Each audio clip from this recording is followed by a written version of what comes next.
Olá, seja muito bem-vindo ao Papo Cloud. Eu sou o Vinícius Perrot e nesse episódio eu converso com o Alexandre Abdala da Certsys. Abdala, seja muito bem-vindo ao Papo Cloud aqui, viu? Valeu. Obrigadão pelo convite. Prazer enorme estar com vocês aqui.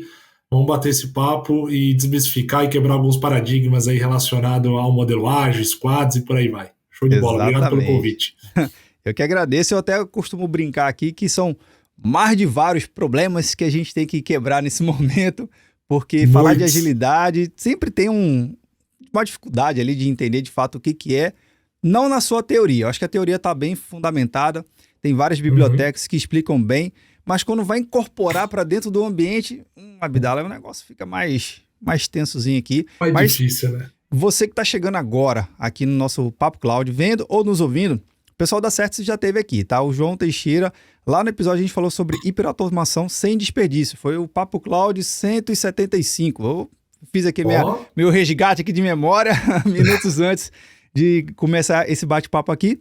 Mas, Abdala, rapidamente aqui, a gente gosta sempre de conhecer um pouquinho o convidado. Se puder contar um pouco da sua trajetória de carreira, que tu já fez na vida, né? Pra gente poder te conhecer um pouco mais, antes de a gente entrar no nosso tema principal, por favor.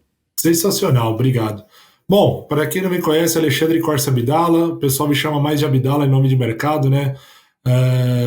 Homem-bomba, Bin Laden, né? Sofro os bullies aí, mas é mais forte esse nome. Minha trajetória é toda voltada na área de tecnologia, mas eu sempre comecei na área de suporte, depois na área de qualidade, área de escritório de projetos, gestão de projetos, e de uns 13 anos para cá eu venho me posicionando muito como head de agilidade, ou seja, um agente de transformação alinhado a um modelo de trabalho ágil e como que a gente coloca essa cultura e esse modelo para funcionar. Tenho atuado em empresas como Bematec, empresa francesa que era a Bull, que hoje foi comprada pela Atos já há um tempinho. Sim. Depois passei pelo Portal UOL, trabalhei no Banco Original, que foi o primeiro banco digital, no início do banco digital, então foi ali que eu comecei de fato, ali nos meados de 2016, a gente começou a colocar um modelo ágil para dentro de um banco, né? Ou seja, não se falava de agilidade dentro de banco, ainda mais num banco digital.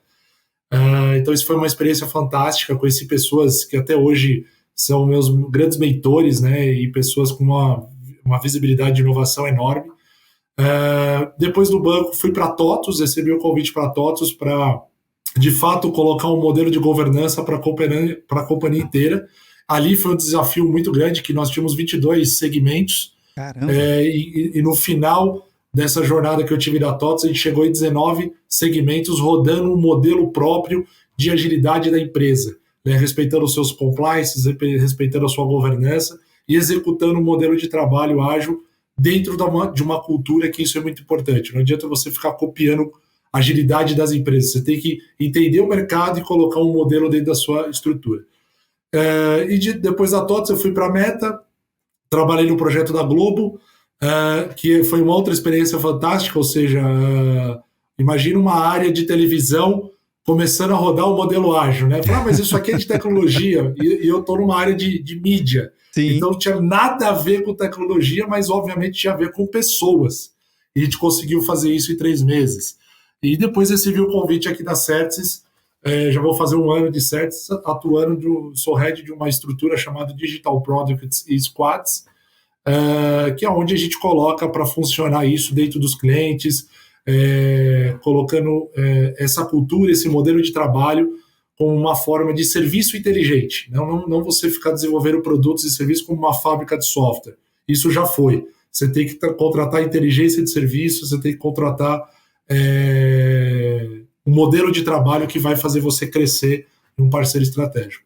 E aqui estou, além do ramo profissional, né, de empresa, sou professor, especialista em LinkedIn também, então dou aula na Conquer, Digital House, Impacta, entre outras de escola, e também FPS, e também sou especialista em LinkedIn na parte de personal brand, olhando marca pessoal. É isso, pouquinho. Pouquinho? Caraca, velho, já dá pra escrever aqui pelo menos uns 3 livros aqui com 300 páginas cada, no mínimo, para começar a arranhar a superfície. Tem muita coisa ainda para aprender. Pouco da vida pessoal, se você me permite rapidamente. Ali, sou casado, Minha esposa é da área médica, tem uma filhinha de 7 anos e sou louco por liderar pessoas, esportes de equipe, futebol, vôlei de praia, gosto pra caramba. E curtir a vida doidado, viajar bastante, que é sempre um aprendizado. É isso. Cara, sem dúvida. Pô, que legal, velho, que legal. E o legal é que cada experiência, aparentemente, elas são antagônicas, mas de algum momento Com elas se certeza. convergem, né? E trazem, Total. complementam o aprendizado, né? Eu acho que também é um desafio bem interessante, Abdala, que é ser professor, né? Independente de Exato. qual esfera a gente está falando aqui, seja um ensino mais básico, um ensino mais elevado, um ensino mais executivo, Uhum. ensinar, cara, ensinar é uma parada meio complexa, mas a gente passa o dia inteiro ensinando, porque Exato. seja liderando nossas equipes, aprendendo com a gente mesmo, é um processo em constante evolução. Então, você ter o viés Evolução. de educação ali é algo que me agrada muito. Eu sempre gosto, já tive meus ensaios também em algumas vidas passadas. Exato. E quando você ensina, você sempre está aprendendo também, né? Sim, verdade. É o lifelong learning, né? A todo momento você está aprendendo, você está evoluindo, então é fantástico. Eu dou aula desde 2014 e pretendo, depois do ramo corporativo, ficar nessa frente de educação, que é o futuro de qualquer país, né? Sem dúvida. Isso aqui a gente não. Isso a gente não pode duvidar. Em canto nenhum. A gente tem que. Não há discordância sobre esse tema. Mas, Ah, Abdala, até mesmo tentando fazer uma certa padronização, né? Vamos tentar criar um contexto aqui e definir o que é a tal da agilidade. Por quê? Porque essa boa. pergunta eu acho que é importante. Você passou por diversas empresas, obviamente, cada empresa ela teve um conceito diferente, ela teve que ser criada uma base para aí se estruturar, né, o processo de agilidade, ser estruturado, o contexto que ela está, para aí sim ter melhores resultados. Então, seguindo o padrão, né, educacional aqui, vamos contextualizar aqui para quem está acompanhando a gente o que é essa tal da agilidade e aí se a gente evoluir no tema, por favor. Excelente. Bom, o primeiro passo é a gente ter, como você falou, o que é agilidade? Então, a maioria das empresas e pessoas acha que agilidade é fazer as ações mais rápidas. Isso é um Sim, erro grotesco. A grande quebra de paradigma é o quê? Quando a gente fala de agilidade, é a capacidade que nós, seres humanos, temos de nos adaptarmos a contextos, seja eles complexos, simples. É a nossa capacidade de olhar aquele contexto e adaptarmos a um modelo de trabalho. E agilidade não é uma metodologia, uma filosofia de trabalho, que a gente fala de uma cultura. Então, as empresas, quando começam, muitos executivos, diretores de RH, falam, por onde a gente começa a questão de agilidade? Ela pode ser começada de várias formas, mas geralmente a gente começa na TI, né, isso vai começando a evolução, né, que eu chamo, começando a sim, crescer dentro da organização, mas você começa a ter uma cultura. Então, a agilidade é uma cultura organizacional, é uma cultura que vai fazer as pessoas entenderem o que é, a capacidade de mudança, a capacidade de adaptação, e dentro do contexto que a gente vive hoje nessa era digital. Então, em resumo, a agilidade é a capacidade que o ser humano tem de se adaptar em cima de um modelo, de um framework de técnicas de agilidade, técnicas ágeis, que não está baseada apenas em desenvolver software. Isso você pode levar isso para qualquer área, não é somente na área de tecnologia. É software, é isso. Não. Você pode levar na área de RH, jurídico, financeiro, marketing, em todas as esferas da companhia. Então, essa é a grande sacada, de você entender isso e, a partir daí, você proporcionar uma mudança de adaptação, uma mudança de postura, uma mudança de comportamento das pessoas que estão ali naquele reduto. Então, isso é agilidade, uma filosofia. E aí a questão de frameworks são sim. as técnicas, são os modelos que a gente vai aplicando no dia a dia de trabalho. Porque eu acho que é importante esse contexto e essa base que você trouxe aqui pra gente, até bem pra gente agora, ó, ok, agilidade, ela não necessariamente ela está associada a um framework, a um modelo de trabalho. É essa filosofia que você trouxe. Então, para cada Exato. modelo ou para cada framework que você tem no mercado, pode ser considerado um único modelo, adaptar esse modelo, ou fazer também composições de modelo. De repente, Exato. uma estrutura de um quadro mais animado, né, com reuniões mais ágeis. Às vezes tem reuniões em pés, que o pessoal faz também para Sim, encarar. Então, sim.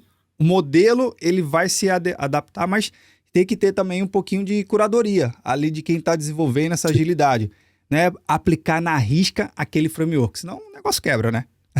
Exato, é o que a gente chama de disciplina, né? Ou seja, como o próprio nome fala, o framework do Scrum, método Kanban, você tem hoje vários modelos e frameworks no mercado que você tem que se adaptar. Você tem uma disciplina, ele é moldado em cima de uma disciplina, ele tem regras, ele tem papéis e responsabilidades, ele tem rituais, ele tem artefatos para serem entregues, então você se adapta a este modelo em cima do contexto. Você não pega, eu vou pegar a sua empresa e vou adaptar aqui o modelo ágil na minha. Não, você vai entender o seu contexto, mapear a sua jornada de execução de início ao fim, e aí cada etapa você vai adaptando um modelo de trabalho. Então, das empresas onde eu passei, geralmente a gente leva de 1 ano, ou até mesmo até 2 anos e meio, para você criar um modelo governado, um modelo disseminado, principalmente levando a mudança de cultura e comportamento das pessoas, para que elas, estando naquele ambiente,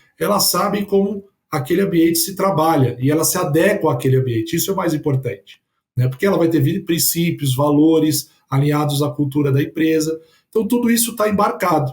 E aí você começa a ganhar uma disciplina de trabalho. E aí, obviamente, você vai evoluindo, você vai trazendo resultados, você vai aprendendo, você vai errando, você vai acertando, e aí você começa a ganhar uma substância que a gente chama de ramp-up, né? Uma evolução em cima dessa construção desse modelo de agilidade. Agora, Abdala, conta aqui pra gente. Vou até falar pertinho do microfone aqui. O papel da alta direção é importante? Ele é super importante, como também o mais desafiador. Dentro das minhas trajetórias, eu falo que a gente, como agente de mudança, primeiro você tem que vender essa ideia. Então é como se você estivesse fazendo um pitch. Sim. E aí quando você vende essa ideia, você tem que fazer com que você não é uma ameaça, e sim você está trazendo uma solução para resolver os problemas, né, tirar os problemas do tapete, aflorar isso e começar a executar. Então muitos executivos, diretores, a gente coloca num cenário de estratégia. Eu estou aqui para ser estratégico para você, o parceiro estratégico, estou aqui para te prejudicar. Mas isso aí ainda é um pouco, vamos dizer, resistente, porque você, às vezes, pode ser uma ameaça para aquele contexto, uma ameaça para aquela pessoa, e às vezes, e já aconteceu comigo, né? Então você tem que alinhar muito a questão estratégica, né? Ou seja, ser um parceiro, estou aqui para te ajudar, estou aqui para evoluirmos juntos. E, obviamente, você tendo esse aval daquela diretoria, daquele CEO, as coisas funcionam muito bem, porque você tem a cartada ali de ficar, nós vamos para esse caminho, vamos aprender juntos e vamos remover barreiras. Porque às vezes você tem, que a gente chama de ter um mato muito alto, né? Verdade. E aí você vai cortando esse mato, mas você tem que ter um respaldo, porque você vai ter resistência, você fala, não, aqui não entro, aqui você não entra. E depois de 2 anos, fala, o que você falou há 2 anos atrás, eu agora entendi e faz sentido. Agora não então, sai, né? Já que tu comigo. Entrou... eu não sai. Então, é o famoso mexer no queijo. Você vai mexer no queijo e fala, aqui a coisa começa a complicar. Porque a grande questão de agilidade, como a gente falou, que é a mudança de comportamento e a capacidade do ser humano, você lidar com pessoas, porque as técnicas e os frameworks é muito simples.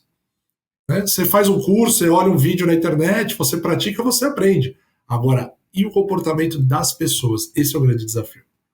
Eu acho que isso que você está falando é importante porque, primeiro, não adianta somente a alta direção patrocinar, mas sem vivenciar a causa em si, né? Ele tem que ser o primeiro, um dos primeiros a ter o seu comportamento mudado, a sua cultura mudada, né? Obviamente, a devidas proporções, ele participa mais e participa menos, nas suas proporções, óbvio, né? Mas ele ser um agente influenciador e inspirador, né? Porque as outras lideranças falam assim, poxa, se o meu diretor, se o meu presidente também está fazendo isso, e ele também está comprando a causa, ele vive a coisa em si, eu também tenho que buscar a minha forma de me adequar a esse novo modelo de trabalho. Então, se torna inspirador, não é verdade? Exatamente. É você fazer pelo exemplo, né? Então não adianta você falar que você roda o modelo, sendo que você não pratica isso no dia a dia. Então, principalmente os líderes hoje dentro das organizações, eles são exemplos, eles são referências, eles têm que ser, olha, nós executamos isso e nós realizamos isso na veia, né? Eu falo muito no slogan que eu criei, que é agilidade na veia. Você tem que estar na corrente sanguínea e não simplesmente você ler um manifesto, colocar na parede, fazer um banner, enfim, fazer aqueles marketing maravilhosos. Você tem que executar isso no dia a dia.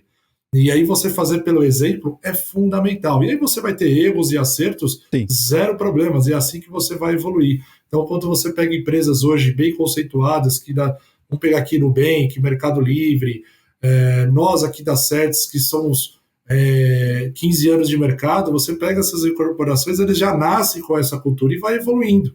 Agora, quando você pega bancos, né, você vê hoje várias fintechs hoje. Por que as fintechs estão dando resultados? Porque elas já nascem com essa cultura, já nascem com esse brio, e as coisas começam a fluir de uma forma muito tranquila e mais fluida, com menos burocracia. Quando você pega bancos, como eu trabalho no Banco Original, você pega bancos com maior robustez, você tem que criar bancos digitais, ou seja, um núcleo ali para você ser digital e criar uma cultura totalmente diferente, porque você mudar um banco de 30, 40 anos para um banco digital, você não muda da noite para o dia. Ou você de 200, né? 200 anos. Ou de 200 anos. Então você cria dentro de um banco uma nova estrutura com uma mentalidade totalmente diferente. Vamos pegar aqui o exemplo do Bradesco, né? Você cria o Next, o Itaú cria o IT.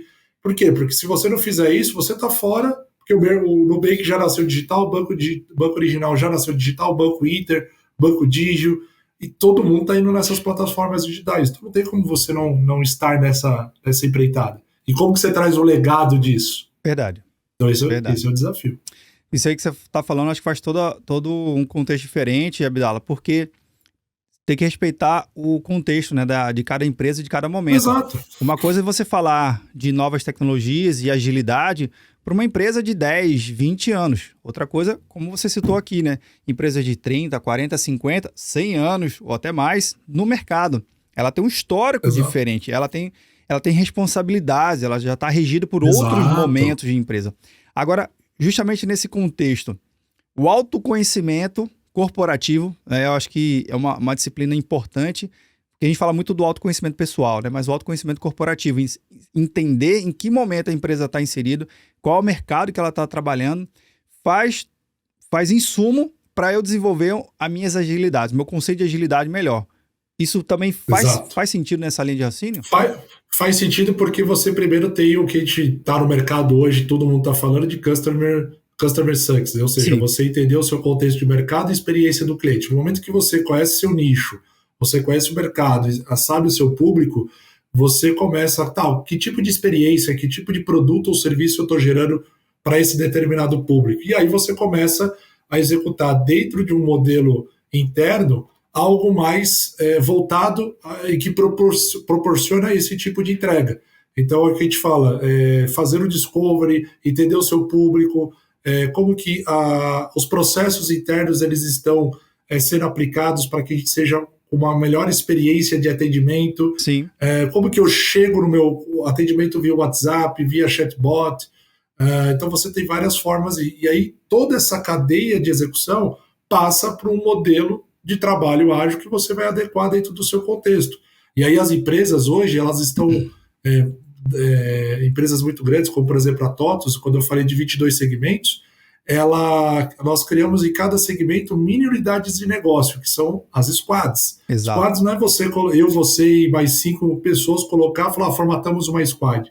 Ela tem que saber que produto que ela está desenvolvendo, ou produto ou serviço, o que ela está inovando, o que ela está sustentando, o que ela tem que manter de compliance, documentações, suporte. Então é como se fossem mini organizações vivas dentro de um ecossistema. E essas squads, elas são responsáveis por aquilo. Se aquilo vai bem, todo mundo ganha. Se aquilo vai mal, todo mundo perde. E aí, de novo, você olha a cadeia de ponta a ponta, desde a entrada de clientes e cenários de oportunidades, até quando você entrega esse produto na ponta. Como que você está entregando? Como que o seu cliente está recebendo isso? Então, o Customer Success, ele entra alinhado a todo um modelo ágil de trabalho que vai de uma ponta inicial até a ponta de entrega. Faz total sentido. Cara, até mesmo entrando já nesse contexto da squad, tem alguma recomendação ou o que você vivenciou? Porque a gente está falando de uma squad, quem está acompanhando aqui pode imaginar um grupo de 15, 20 pessoas ou algo muito Sim. parecido, mas acho que a prática ela traz um pouquinho exemplos diferentes, né? Como é que você tem visto a composição desse time, né? Em tamanho, em quantidade de pessoas especificamente, e a sua disciplina, o conhecimento que cada membro dessa squad tem que ter. Tem que ser todo mundo com o mesmo pensamento ou pensamento com habilidades diferentes? Explica aqui pra gente. Boa. Se a gente for numa linha de conceitos e estudos, as boas práticas ali falam de 3 a 9 pessoas. Ok. Ou seja, o tamanho. Agora, por que isso? Se a gente pegar o livro do Eric Rice, quando ele fala de startup enxuta, que é o livro bem famoso, e que todo mundo está guiando nisso, é o caminho. Você criar pequenos núcleos, e aí o segredo é você criar um time multidisciplinar generalista, ou seja, você vai ter pessoas desenvolvedores, marketing, arquitetos, negócio, incorporado dentro dessa squad, com base no contexto ou na necessidade que você vai precisar, e esse time vai ter as suas expertises fixadas, mas também vai ser generalista, vai ser multidisciplinar. Por quê? Quanto mais multidisciplinar eu tiver, mais a capacidade de solução de problemas vai estar dentro dessa squad. Eu não preciso do mundo externo. Sim. Eu vou precisar de uma área para fazer isso, eu vou precisar de uma outra área para fazer isso. Então você poda e você limita a capacidade de produção daquele time. Então, se aquele time tiver dentro dele a capacidade de resolver os seus problemas e ter autonomia para isso, esse time tem a grande capacidade de entregar resultados de uma forma rápida, segura, com qualidade e, obviamente, com uma sustentabilidade adequada. Então, e o tamanho dela? De 3 a 9, 4 a 8, no máximo estourando 10 pessoas. Quanto mais enxuto, mais você se comunica, mais você consegue aliar os processos, mais íntegro o time fica. Até tem o Daniel Pink, ele fala de um livro chamado Drive, né? Ou seja, Sim. Equipes de alta performance, elas se juntam e conseguem sincronizar, conseguem se entender, conseguem olhar o problema, apontar soluções. Mas para você formar isso, você tem um time, você tem um ramp-up, que vai de 1 mês, Sim. 2 meses, 1 ano, conforme o contexto apresentado de ambiente, de sistemas e de produtos ou serviços que aquele squad vai assumir num determinado contexto. Mas esse é um dos melhores caminhos que a gente segue e tem dado muito certo. Tem dado muito certo esse tipo de trabalho. Você falou que é formado por generalistas, né? De repente, existe uma grande discussão no mercado, que eu acho que valeria até um episódio futuro, entre especialista versus generalista, né? Sempre tem, principalmente na área de tecnologia, tem muita discussão, muito debate sobre isso. Mas, Abdala, tem alguma habilidade que você, pelo menos na sua experiência, você busca, né, nessas pessoas para integrar a uma squad, que seja uma habilidade em comum a todos? Por exemplo, curiosidade, de repente o inconformismo. Tem alguma habilidade de falar assim, poxa, tem que ser generalista, cada um na sua área, mas tem que ter alguma coisa aqui que deu match para essa galera conseguir trabalhar em conjunto? Basicamente, a comunicação e trabalho em equipe. São esses profissionais que a gente busca e que a gente começa a formatar dentro de uma squad. Porque a questão técnica, todos nós viemos de uma base, todos nós vamos se especializando. API perfeito. Mas quando você trabalha num grupo que você precisa de determinados cenários, você vai entrar numa área de inovação, ou criar um produto novo, ou reinventar um produto, você precisa de cabeças pensantes ali.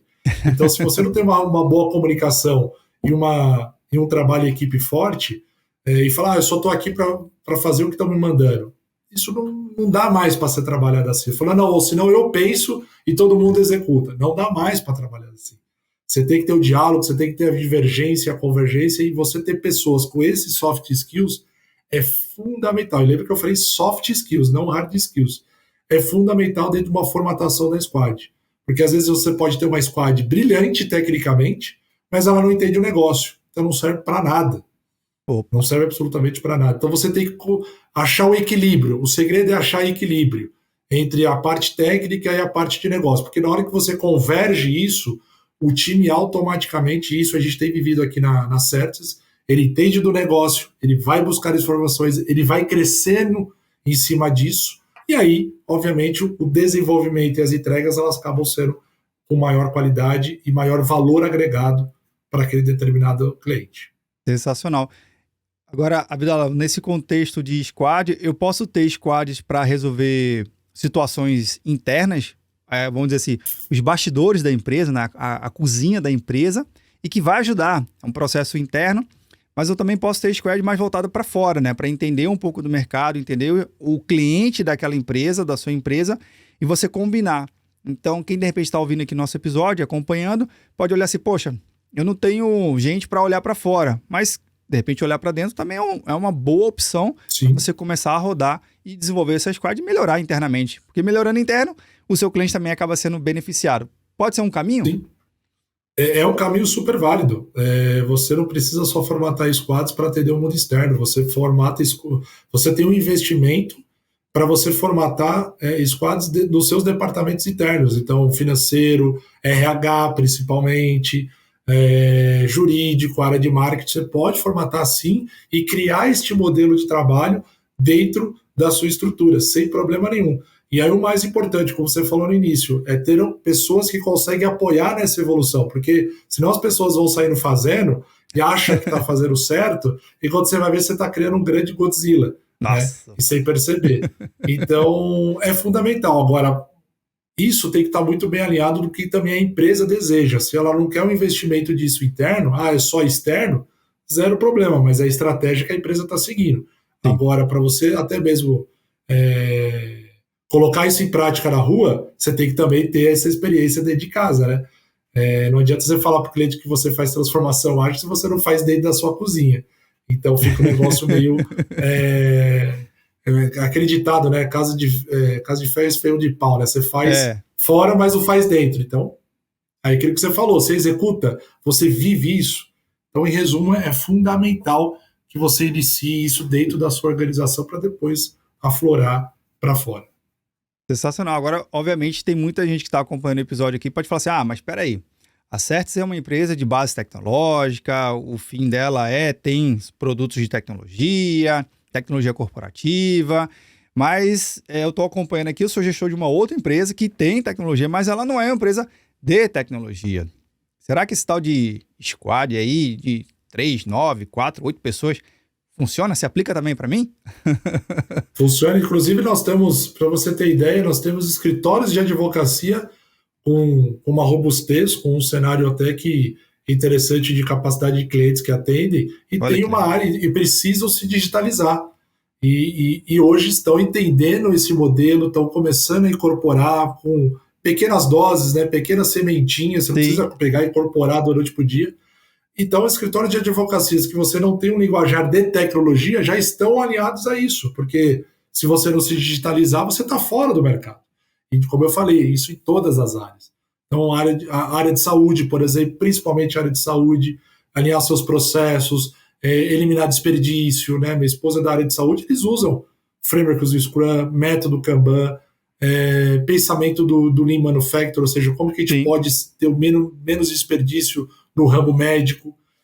A área da aeronáutica, por exemplo, a aviação. Olha, a aviação é o lado mais propício de você ver a eficiência operacional, né? A questão de colocar as pessoas do avião, a questão de como você atende as pessoas do avião, o cardápio, a forma de como você aterriza hoje, né? Ou seja, antes, quando você aterrizava um avião, as pessoas já se levantavam, saía que nem uma muvuca para sair do avião. Hoje não, você sai por fileiras. Então você está melhorando o processo, você está agilizando, você está colocando mais qualidade, mais disciplina e, obviamente, otimizando. Então, tudo isso em áreas que não são de tecnologia. Verdade. Né? Que você não precisa adequar um modelo 100%, mas que aquele modelo se adequando àquele contexto seu, cara, você pode ter 3 pessoas, 4 pessoas, mas já estamos rodando aqui um contexto de agilidade excelente. Pode ser em ferramental, pode ser em framework, pode ser em processo, e está dando resultado, está diminuindo o desperdício e dando maior qualidade e maior produtividade. Perfeito. Esse é um dos grandes resultados que a gente precisa. Maravilha. Bem, Abdala, a gente chegou aqui no finalzinho do nosso bate-papo, mas eu sempre convido... Passou rápido, hein? Foi rápido. Papo bom é assim, rapaz, tem que ser o famoso rápido e ligeiro. Exato. Mas assim, Abdala, eu gosto sempre de refletir junto aqui com meus convidados um tema central aqui, que é o do Papo Cloud, que cria todo o pano de fundo aqui de tecnologia. E a resposta é a resposta que vem do coração. Pode ser para o lado técnico ou para o lado não técnico. Tá bom assim? Então bora lá. Para o Abdala, o que é essa tal da computação em nuvem? Uma nova forma de distribuição de dados. Maravilha, maravilha. Sensacional, cara. Sensacional. Gostei. Foi ágil. Foi ágil. Direto ao ponto. Não foi rápido, muito, foi tá? ágil. Me ajuda muito. Meus dados estão tudo na nuvem, mas é uma forma de distribuição de dados. Segura.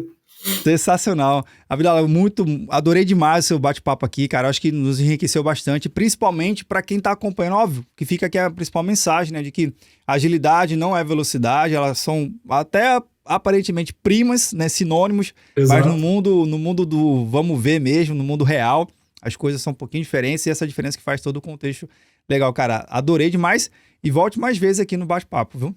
Com certeza. Obrigado pelo convite, adorei estar com vocês. Estou à disposição para novos bate-papos também e, obviamente, com a galera aí se conectar via LinkedIn também para a gente fazer network. Mais uma vez, obrigado pelo espaço e muito feliz por estar nessa jornada com vocês. Valeu mesmo. Valeu, eu que agradeço.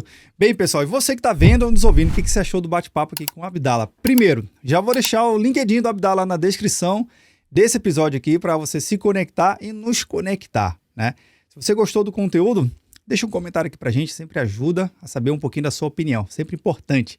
Assim como esse bate-papo nunca termina por aqui, a gente continua discutindo lá no nosso grupo do Papo Cloud Makers, link também na descrição para facilitar a sua experiência. Obrigado pela sua participação e audiência. E aí, tá na nuvem?